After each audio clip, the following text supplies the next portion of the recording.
বাগেরহাটের ঐতিহাসিক খানজাহান আলী মাজার দিঘিতে অস্তিত্ব সংকটে মিঠা পানির কুমির। ৬০০ বছর ধরে বংশ পরম্পরায় দিঘিতে বিচরণ করে আসা মিঠা পানির কুমির না থাকায় দর্শনার্থীদের মধ্যে ক্ষোভ ও অসন্তোষ সৃষ্টি হয়েছে। দিঘির ঐতিহ্য ধরে রাখতে দ্রুত মিঠা পানির কুমির ছাড়ার দাবি জানিয়েছেন খাদেম ও দর্শনার্থীরা। দিঘিতে কুমির ছাড়ার বিষয়ে সংশ্লিষ্টদের সাথে যোগাযোগ করে ব্যবস্থা নেওয়া হবে বলে জানান জেলা প্রশাসক।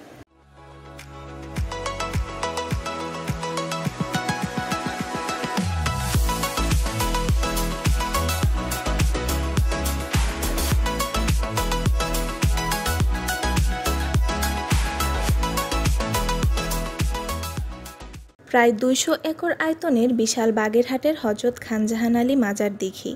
দিঘিটি আধ্যাত্মিক সাধক, ধর্মপ্রচারক ও সমন্বয়ক হযরত খানজাহান আলী খনন করার পর যাতে কেউ দিঘির সুপেয় পানি নষ্ট করতে না পারে সেজন্য দিঘিতে একজোড়া মিঠা পানির কুমির ছেড়ে দেওয়া হয়। সেই থেকেই বংশ পরম্পরায় খানজাহান আলী দরগা দিঘিতে এই মিঠা পানির কুমির বসবাস করে আসছে। বয়স্কজনিত কারণে শতবর্ষী কালাপাহাড় ও ধলাপাহাড় নামের কুমির মারা যায়। এর মধ্যে ২০০৫ সালে ২৪ জুন ভারতের মাদ্রাজ থেকে আনা ৬টি মিঠা পানির কুমিরের মধ্যে ৪টি দিঘিতে ছাড়া হয়। এর মধ্যে দিঘির পাড়ের অসাধু ব্যক্তিদের অত্যাচারে ৩টি মারা যায়। বর্তমানে একটি কুমির বেঁচে আছে।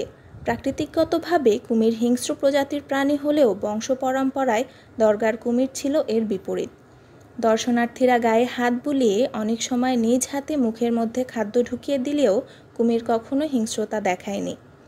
এ কারণে দেশ বিদেশের অনেক দর্শনার্থী খানজাহানের মাজার জিয়ারত শেষে দিঘির কুমির দেখে ও স্পর্শ করে মুগ্ধ হতো। তবে দূর দূরান্ত থেকে আসা দর্শনার্থীরা বর্তমানে কুমিরের দেখা না মেলায় বেশি সময় মাজার এলাকায় থাকছে না এবং অনেকে দিঘিতে অবাধে বিচরণ করা কুমির আনার দাবিও জানান। এখানে এভাবে ঘুরতে, ষাট গম্বুজ দেখতে, তারপর খানজাহান আলীর মাজারটা দেখতে, তারপর এখানে দিঘি আছে তো শুনছি, মোবাইলে অনেক দেখছি, তো এখানে দেখার জন্য আসলাম। হ্যাঁ, কুমির দেখার শখ ছিল, কুমিরটা দেখতে পারলাম না, সেটা অপূর্ণ রয়ে গেল। তো বন্ধের সময় একটু, তো শীতকাল ঘোরাঘুরির সময়, তো আমরা ঢাকার যাত্রাবাড়ি থেকে আসছি এখানে ঘুরতে সবাই মিলে ফ্যামিলি সহ। তো মেনলি এখানে আসা হচ্ছে এই এখানে একটু জিয়ারত করা, মাজারটা জিয়ারত করা, তাহলে একটু ঘোরাফেরা দেখা, তো সব কিছুই দেখছি। তো কুমিরটাও দেখার অনেক শখ ছিল, কিন্তু কুমিরটা আমরা দেখতে পাইনি এখানে। তো পীর সাহেব হুজুর বেঁচে নাই, আমাদের মূলত মানুষ মানত করে যাই করুক দিঘিতে আসে, কুমিরটা মেন আকর্ষণ থাকে কুমিরটা, যে কুমিরটা দেখার জন্য। কিন্তু একটা কুমির থাকায় আসলে দর্শনার্থী দেখতে পারে না। আর এখন এখানে যে পরিবেশ দেখো, ওই কুমিরটা দেখতে যাবো তাও শুনি ওখানে টাকা দিতে হবে, ওখানে কিছু নিয়ে যেতে হবে। আমার তো ইচ্ছা করে যে আমি কুমিরটার পাশে যাই, দেখি আরও অনেক কুমির থাকুক। হ্যাঁ, এটাই আমাদের মূল দাবি, যে আমরা চাই যে অনেকগুলো কুমির থাকুক, দর্শনার্থী আসুক, দেখুক, সেই জিনিসটা অনেক সুন্দর হবে। দিঘির ঐতিহ্য ধরে রাখতে দ্রুত মিঠা পানির কুমির ছাড়ার দাবি জানিয়েছেন মাজারের এই প্রধান খাদেম। ধলাপাড় এবং কালাপাড় কুমির, এই কুমির আপনার আজ প্রায় ৬০০ বছরের মতন এই কুমির উনি রেখে গেছেন।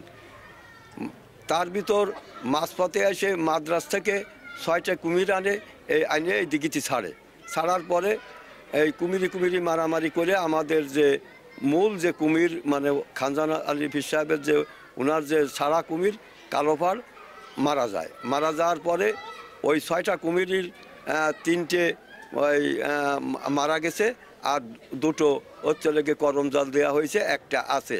দিঘিতে কুমির ছাড়ার বিষয়ে সংশ্লিষ্টদের সাথে যোগাযোগ করে ব্যবস্থা নেওয়া হবে বলে জানান জেলা প্রশাসক। আমরা জানি যে খানজাহান আলী মাজার এটি আমাদের ঐতিহ্যের একটি অংশ। এখানে সাধুগণ এখানে আসেন এবং যারা এখানে ভক্তি শ্রদ্ধার জন্য আসেন তারা আমাদের খানজাহান আলী দিঘি এখানে যান এবং তারা অনেকেই এখানকার যে কুমির আছে সেটি দেখতে পছন্দ করেন। তো আমরা জানি যে এখানে কুমিরের সংখ্যা এখন মাত্র একটি আছে, আগে অনেকগুলো কুমির ছিল। তো আমাদের জেলা প্রশাসনের চেষ্টা আছে এখানে কুমিরের সংখ্যা বাড়ানোর জন্য। আমরা ইতিমধ্যেই সংশ্লিষ্ট দপ্তরের সাথে কথা বলেছি, তারা যে সকল কুমির আমাদের দিতে পারবে সেটি যদি এখানে সার্ভাইভ করে তাহলে আমাদের এখানে কুমির নিয়ে এসে এখানে সংখ্যা বাড়ানোর। সবশেষ ২০২৩ সালের ১৯শে অক্টোবর বাগেরহাটের ঐতিহাসিক হযরত খানজাহান আলীর মাজারে দিঘিতে থাকা 2টি মাদ্রাজি কুমিরের মধ্যে একটি মারা যায়।